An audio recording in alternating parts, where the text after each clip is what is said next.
ever had to edit drums, you might be wondering, why does flex time suck so bad? And this is a great question because Logic just hasn't caught up to Pro Tools when it comes to drum editing. And over the years, I've tried almost every method out there, from just straight up using flex time to emulating a Pro Tools workflow in Logic to just manually editing the drums, which I still do occasionally if bands request it. But we all know that today most bands want tightly edited and perfect drums, but it's kind of hard to do this in Logic. But luckily for you, I have sort of a new way to edit drums that does involve using a little bit of flex time, but it doesn't involve messing around with transient markers and all the painful processes that are involved in flex time. And this process has also allowed me to cut my drum editing time in half so that I can move on to the fun stuff. And now I'm no longer pulling my hair out trying to get flex time to work the way that I think it should. Now let's hop in the DAW and I'll show you what I do when it comes time for drum editing. In front of us, we have some drums that were recorded about a week ago, and I've kind of saved them so that I could make this video. So first of all, let's just go over the basics that most of you probably know. So when we want to edit drums, we want to make sure they're all in the same group here. So all these tracks are in the drums group. And if I open up the group settings, we can see that editing and quantize locked is selected, which needs to be selected for when you're doing any type of drum editing. That means when we move one track, we move the rest of them, or they all kind of follow along with the track that we're moving. If we were just going to use flex time to edit these drums, we would, of course, turn on flex time for all of the drum tracks and select slicing. That's the best method for editing drums.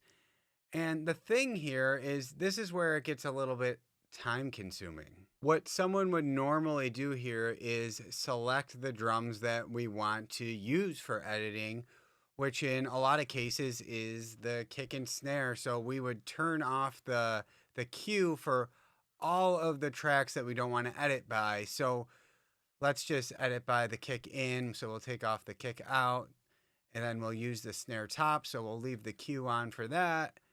And then we'll turn the cue off for the rest of the tracks.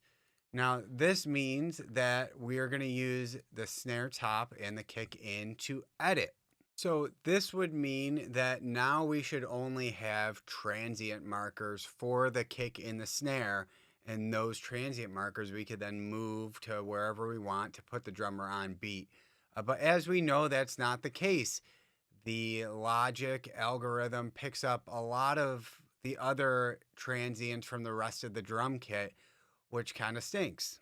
So in order for us to ensure that we only have the transient markers we would need to then go through the kick in and snare top track to ensure that we're not picking up any other transients. And the way that's usually done is you double click on one of the tracks and you bring up the file editor, and then you can use this minus button to get rid of some of the transients that aren't really snare hits. And you can also use the eraser tool to get rid of some of these, because as we know, some of these aren't snare hits. These are, kick or hi-hat, whatever they may be. But we would just want the snare hits. And it's just a pain to scrub through this and remove all the false transients. So instead of doing that, we're going to just turn off flex time.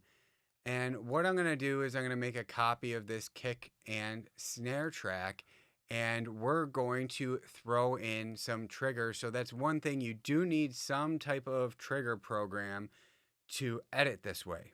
So I'm actually going to use the kick out for my guide for our kick, because that microphone, for whatever reason, works better with the Slate Trigger program. So what I'm going to do is I'm going to turn off groups for the kick out and just copy this. And then we're just going to make a new track. And then I'm going to paste this down here. And I'm going to just turn groups back on for that kick out microphone because we still want it to be in the group. And then I'm going to do the same thing with the snare top. So I will turn off groups, copy it, make a new track, and just paste that in its own track. So now I'll just name these kick guide and then snare guide. So now I'm just going to add some samples to these tracks. So I'm just going to throw on trigger 2. And it really doesn't matter which sample you choose because these actually aren't going to be in the recording. So I'll just pick any kick drum and throw it in there. And make sure it's actually reacting.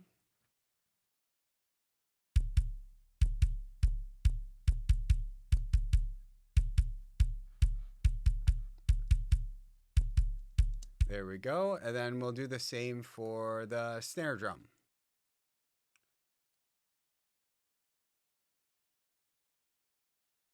And again, doesn't really matter what you use here.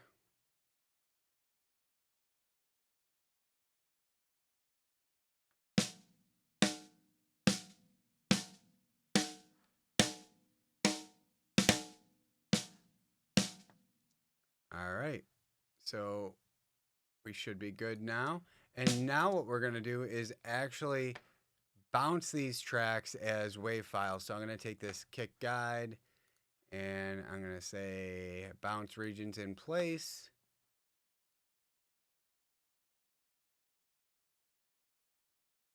And then now we can get rid of the kick guide track that we had, and we'll do the same for the snare guide. So we'll just bounce this in place.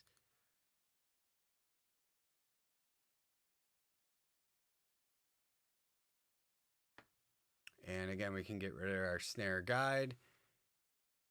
Now we're left with just 2 sample tracks here. And these are going to be what we use to edit by.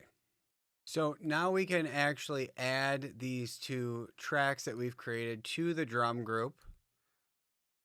And then we can just use these for the cue. So we just turn the cue on for the 2 tracks that were just created. And if we go to flex time now, like slicing, now we actually only have transient markers where the kick and the snare should be. And now it's kind of up to you how you want to do things. You can easily go through and manually move these to where they should be if they're not on time, or you can come up and quantize everything. But if you do quantize, you're probably going to have to go back and make sure everything's where it should be. As we know, when we quantize tracks in Logic, Logic doesn't always put them in the right spot. But just for this purpose, I'm going to select 16th note, and all of our drums are going to be quantized now. And all of our actual drums will follow these sample tracks. And now just to show you, if we mute these sample tracks that we don't really want in our music, they're just the guides, and we listen back, everything should be pretty close.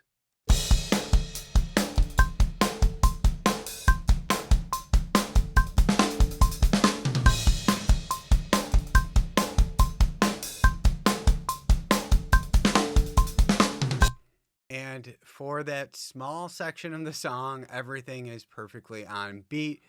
But you can bet that somewhere in this song, Logic did make a mistake. That's why I say you probably will have to go through and double check to make sure no beats were moved incorrectly. But this is a pretty fast process for drum editing. And if we have to go in and take out transient markers and double check Logic's work ahead of time, it just takes way too long. This just speeds up the process, and we're just positive that we only have transient markers where the kick and the snare are actually hitting. So there you go. Just throw in some samples ahead of time and use those as your guide tracks, and it's going to make your job a lot easier. That's about it. If you have any questions on this process, be sure to reach out. Or if you have another way you like to do things that works well, let me know. I'd sure love to hear about it. Hey guys, if you like this video, be sure to download your free Ultimate Home Studio Mix Guide with your go-to EQ and compression settings for all your tracks. And also be sure to register for my free online mix training that I hold a couple times a week so that you can learn how to make radio quality music from your home without breaking the bank.